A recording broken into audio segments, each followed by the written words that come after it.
วันที่10กรกฎาคม2026นี้ในขอบกิจกรรมการจัดงานพบปะมิตรภาพเวียกงานป้องกันชาติคันรัฐมนตรีกระทรวงป้องกันประเทศเขตสายแดนครั้งที่3อยู่ด่านท้องถิ่นน้ำอ่อนแขวงบริคำไซ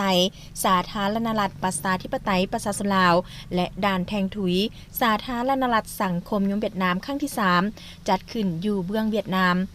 คณะผู้แทนขั้นสูงนำโดยสหายพลเอกฟานบัญญางกรรมการกรมการเมืองศูนย์กลางภาครองนายกรัฐมนตรีกระทรวงป้องกันประเทศแห่งสาธารณรัฐสังคมยมเวียดนามและสหายพลเอกคำเลี้ยงอุทาไกรสอนกรรมการกรมการเมืองศูนย์กลางภาครองนายกรัฐมนตรีกระทรวงป้องกันประเทศแห่งสาธารณรัฐประชาธิปไตยประชาชนลาว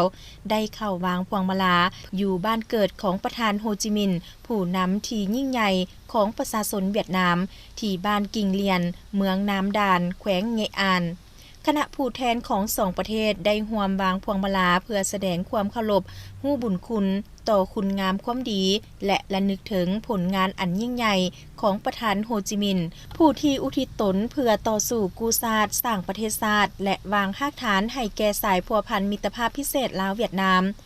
ภายหลังพิธีวางพวงมาลาคณะผู้แทนได้เข้าเยี่ยมชมพื้นที่อนุสรณ์และรับฟังการแนะนำเกี่ยวกับชีวิตการปฏิบัติและผลงานอันยิ่งใหญ่ของประธานโฮจิมินห์ที่ได้อุทิศเพื่อประเทศชาติและประชาชนเวียดนามรวมทั้งการสร้างและเสริมสร้างสายพัวพันสามัคคีพิเศษอันแน่นแฟ้นระหว่างประชาชนและกองทัพของสองประเทศลาวเวียดนาม